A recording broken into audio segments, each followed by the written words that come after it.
Today, we're tackling a massive, universal rite of passage. We're going to look at the brutal, yet completely universal, emotional whiplash of receiving that very first paycheck and officially entering the adult financial system. Think of this explainer as your practical tutorial for surviving your first paycheck, because honestly, understanding how money actually works is literally the only way you'll get to keep any of it.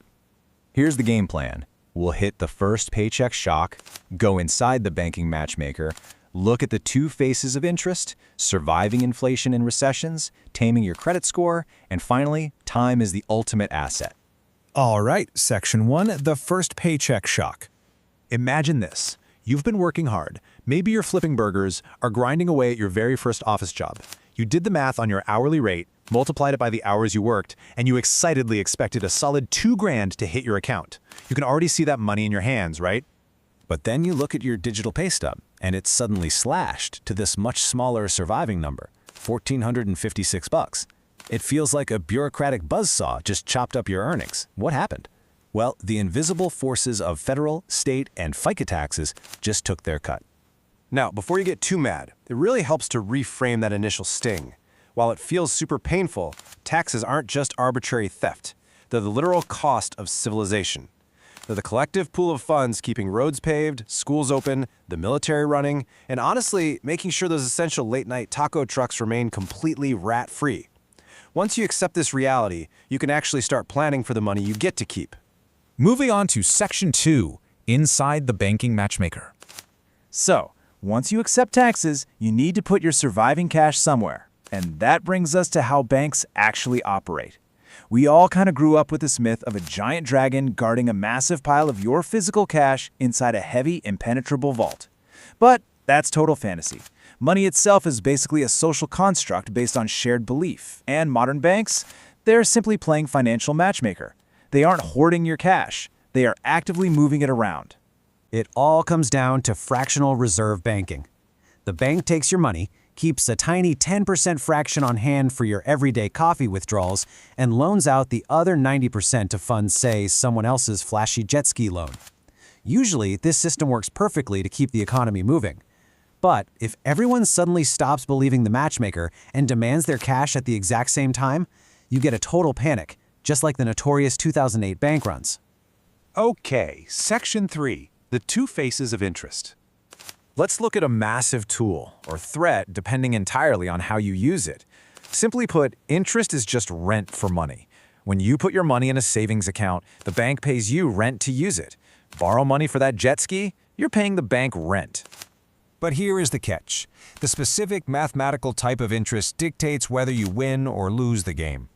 Simple interest is straightforward, just a flat, predictable fee. Compound interest, though, that's where things get wild. Think of it like this. Your dollars magically create little clones of themselves, and then those clones start creating their own clones, all of which also demand rent. For the wealthy, it works exactly like a video game cheat code, endlessly duplicating their money. But if you're on the wrong side of compounding, absolute nightmare. Let's say you buy a basic $12 burrito on your credit card and only pay the minimums. That debt starts cloning itself. Fast forward a few years, and that single lunch exponentially morphs into a massive, heavy, $50 monster of regret. This is exactly how people get trapped working paycheck to paycheck, literally paying rent on a burrito they ate half a decade ago. Next up, Section 4, surviving inflation and recessions. You also have to navigate these massive systemic enemies that are constantly squeezing your savings. First up, inflation. We've all felt it. It's that painful feeling of buying a bag of chips that costs 30% more, opening it up, and finding a giant puff of air with exactly 3 chips inside. High demand, supply chain hiccups, or even just self-fulfilling economic expectations cause businesses to raise prices. In practical terms, your $5 bill has physically shrunk in purchasing power. And then we have recessions, technically defined as 2 consecutive quarters of economic decline. Think of a booming economy like a vibrant neon party. The drinks are flowing, music is blasting, everyone's happy. A recession is when the lights suddenly flicker, the colors turn gray, harsh reality hits, and the DJ switches to sad lo-fi beats while talking about corporate downsizing. It's totally inevitable, so part of your survival guide has to be keeping an emergency fund ready for when the party abruptly stops. Section 5, taming your credit score. To survive and thrive in this system, especially through those downturns, you absolutely must tame the shadowy algorithm known as your credit score. This glowing 3-digit number hovering over your identity is the ultimate measure of trust in the adult world. It runs from a scary 300 to a credible 850. Honestly, think of this number like a pet dog. If you neglect it by missing payments, it becomes a walking red flag that literally poops all over your life, ruining your chances for an apartment or a decent car loan. But treat it well, feed it with consistent on-time payments, you earn sparkling adult credibility. A healthy 850 score is the well-trained golden retriever that opens the front door to your dream house. Finally, Section 6. Time, the ultimate asset. Let's look at the ultimate cheat code for mastering this entire financial survival guide. First, we have to remember that money and value are ultimately just social constructs. Go way back to a caveman trading a literal stick for a shiny yellow rock we call gold. The value is whatever we collectively agree it is. Fast forward to today. Look at a basic Target handbag next to an identical one with a luxury Gucci logo. They both hold your stuff exactly the same way, right? But the luxury bag costs 100 times more. Why? Purely because of perceived value and shared belief. Because money is just a construct to measure value and time. To truly win, you have to level up how you use both. Step 1 is where everyone starts, trading your hours directly for a paycheck. But step 2 is taking a piece of that surviving paycheck and investing it consistently.